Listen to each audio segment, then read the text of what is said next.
Hello, everyone. My name is Juliet, and this is my submission for the Case Analysis Companion. The company I chose for my analysis is BYJUS, and BYJUS is an educational technology platform that is originated from India. The company started off as BYJUS in 2011, and the app was launched in 2015. BYJUS provides learning material for kids from kindergarten to grade 12, and they also provide examination preparatory material for people seeking trying to pass their entrance examinations like GMAT, GRE, and JEE. BYJU's mission is to reduce inequality in education, and their goals, which is to be the leading edtech company in the world, has been challenged by the increasing popularity of digitization and AI. And their values, which cut across learners first, leading with empathy and living the dream, have been able to entrench these values, and they won the EY Entrepreneur of the Year 2021, the Forbes India Entrepreneur of the Year 2020, 2021, and BYJUS is regarded as the world most values edtech company. And from my analysis, I discovered that their strategies cut across global expansion through acquisition. It offers a subscription-based model and also offers personalized learning and engagement as well as strategic partnerships. This is the external analysis of BYJUS, and some of the factors I discovered that politically, global economic and political power influences BYJUS. And currently, India is regarded as a politically stable client which attracts investors. As a threat, BYJUS may not be able to expand to or operate in unstable countries. And the second political factor is trade barrier supply chain issues. And this offers BYJUS an opportunity because BYJUS is the online channel of distribution. And the second factor, which I would like to look at here, is the technology or digital transformation, which offers opportunity as well as threat to BYJUS. As an opportunity, more people online means more people have access to BYJUS app.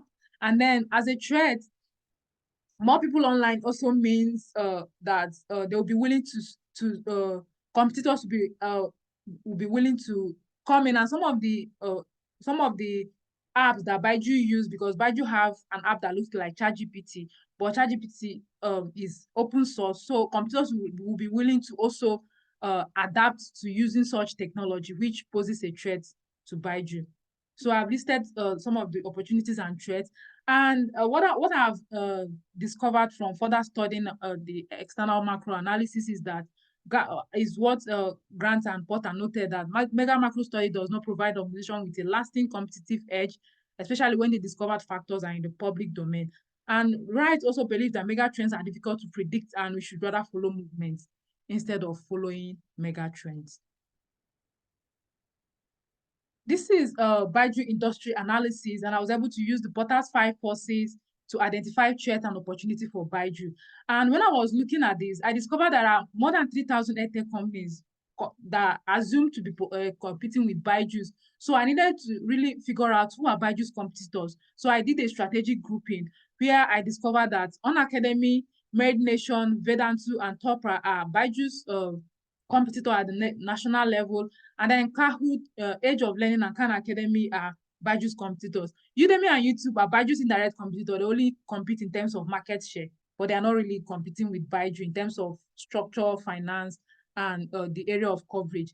So one other thing I wanted us to note in this slide is that BYJUS uses acquisition as a strategy to enter more markets and remain competitive. And then companies like Topra, of course, when you look at it, you see that it's supposed to be competing with BYJUS at the national level, but BYJUS acquired this company, so meaning that they are no longer competing with BYJUS, but are now added to BYJUS portfolio, which increases BYJUS competitive edge. This is internal analysis for BYJUS, and I've been able to look at the strength and weaknesses from using this viral to look at BYJUS resources and capabilities. So some of BYJUS strengths are strong global presence, strong investors and access to funds, technology infrastructure and adaptability, personalized learning approach, and strategic partners. The weaknesses are poor management and misuse of funds, as noted by a report. Disgruntled employees, customer are unaffordable to the average BYJUS user, and customer services inefficient. So I also, this is the BYJUS stakeholder analysis. And from this analysis, I looked at BYJUS stakeholders and their impact, both collectively as an individual. And when you look at some of these stakeholders, I discovered that, okay, the shareholders and the students have a high impact on BYJUS activities. So BYJUS would really need to take care of these people. And when I looked at recent reports, that I discovered that there are some reports that are impacting BYJUS stakeholders currently. And one of them is the acquisition spree, which offers them a strength. Like I noted earlier, they will be able to increase their portfolio. But as a weakness, stakeholders claim that BYJUS does not really understand some of these businesses that are acquiring and how they can integrate to their portfolio, because companies like White Hat Junior has contributed to BYJUS losses to date. So that acquisition didn't go down well with the stakeholders. Another one is high marketing costs, unsatisfied customers, unrealistic sales expectation, as noted by some employees. BYJUS valuation has to be slashed because they claimed it was overvalued. The government raided BYJUS office, and also Deloitte's BYJUS auditor had to quit, and lenders also sued BYJUS. So these are some of the factors that are some of the recent reports that are impacting BYJUS stakeholders. This is a toll matrix, and with these tolls, I was able to look at the analysis from the external analysis, industrial analysis, stakeholder analysis, and I came up with some strategies that I would talk about in the next slide. So these are some of the strategies recommended for BYJUS, and in the short term, I would recommend that BYJUS should restructure. They should build professional customer support and PR and finance team, and review the organizational culture, pricing model, and cancellation policy. They should also take a break on acquisition and reduce marketing cost. Technically correct, BYJUS' goal is to be the leading edtech company in the world, and building a team of professional customer service, finance, and PR team will help achieve this goal.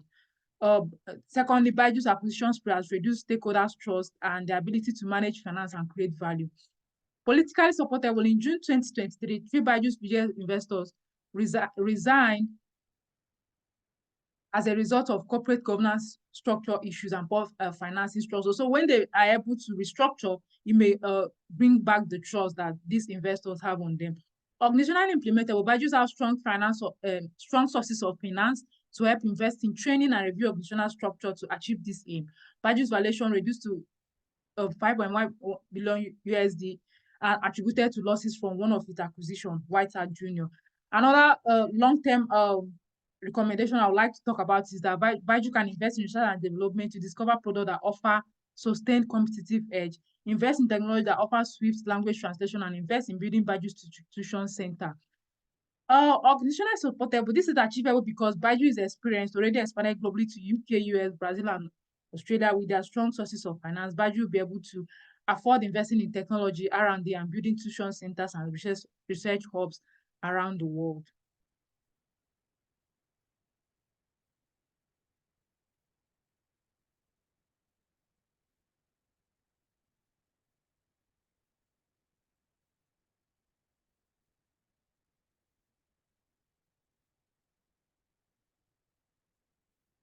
So this is my reflection, and looking at from the beginning, why I chose this company was that I was interested in businesses from emerging economies, and India was an emerging economy. So I wanted to look at how India was able to create a company that expanded globally like BYJUS.